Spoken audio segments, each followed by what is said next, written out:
The social or the new media and other digital forms of media are shifting the paradigm of journalism from a transmission model to a network model. Therefore, the mainstream media must see this as an opportunity, not as a threat. It will always be an opportunity to engage, to empower, to inform people using the social media. So it will reinforce the traditional media. For us who are working, we are having a traditional media. For us to put this into kind of opportunity than a threat by embracing the new media. Majority of the people still listen to the radio and have no access to the internet.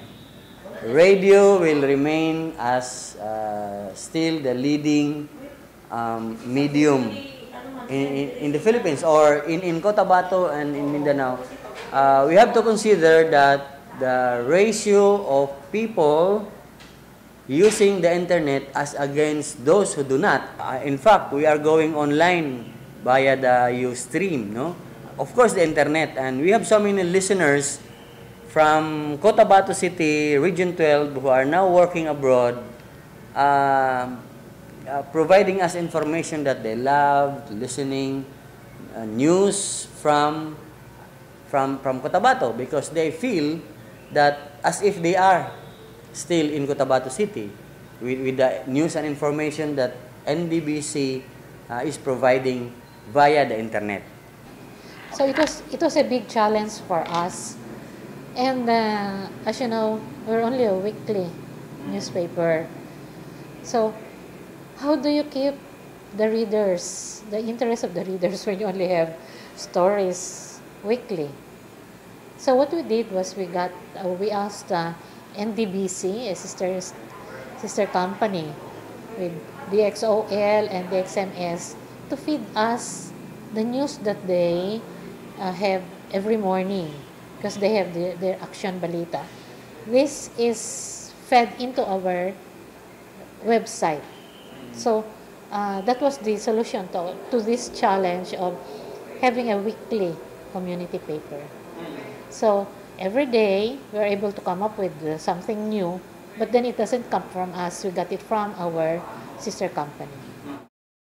Ang website ngayon ng iWatch has, of course, meron tayong bloggers, no, merong blog roles doon.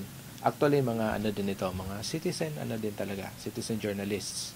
And then, nandyan talaga yung mga produced na videos. Nakaka-express na sila ng kanilang sarili through social media. So sometimes, nakakatch din yan ng iba ng mga malalaking networks.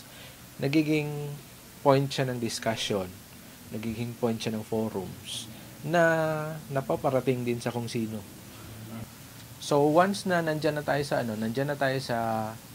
sa multimedia, nasa internet na tayo, so mas madali yung catch natin dun sa audience. Like for instance na lang yung video documentaries ng iWatch. So kung hindi ka talaga mag-push na ipadala doon sa OMI na main office through CDs, hindi nila makukuha yan. Unlike kung meron na tayong social media, meron na tayong online, mas madali na lang nila makikita ang updates, lalo na sa church dito.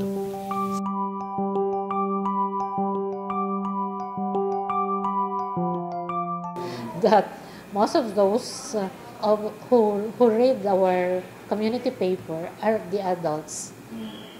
We have very few young readers.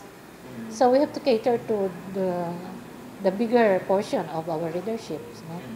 It's not only possible, but we have to work for it to really happen.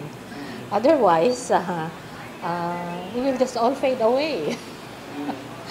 This is the trend. So we have to go with the trend, and not especially the print publications. No, we have many newspapers who are now dying. So we have to think of ways by which you can still exist. So having Trimedia would probably be the answer. would, I think, be the answer.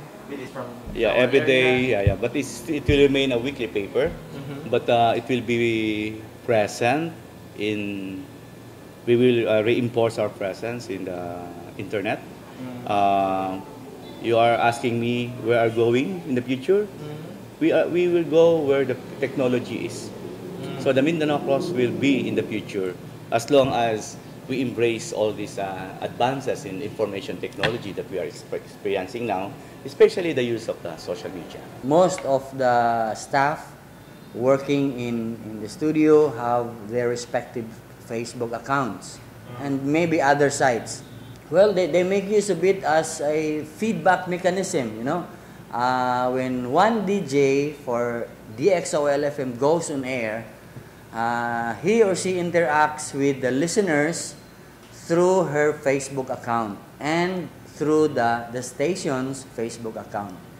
But if it's a weekly publication, you'll have to keep all your news and let it come out only after the print has reached the market. What will happen to our newspaper if the readership will actually decrease because they can now access our news from the website? So the print will have to come out before we can upload the stories that we prepare.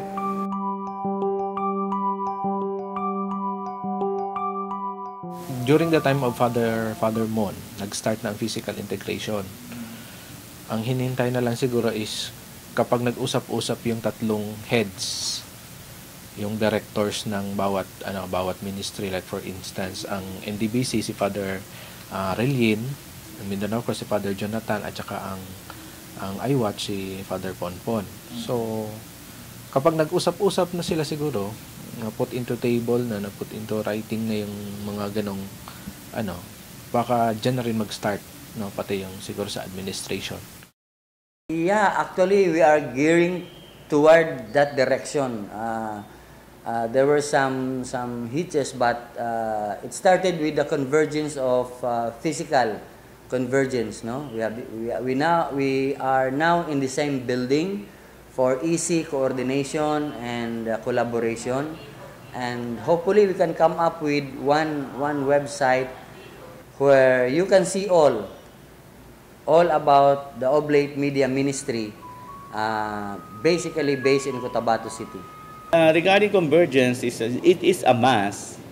It's a very urgent to integrate vertical and horizontal integration of the Oblate Media. We have the print, we have the broadcast, and we have even the video. No, I have already proposed a plan or design for that.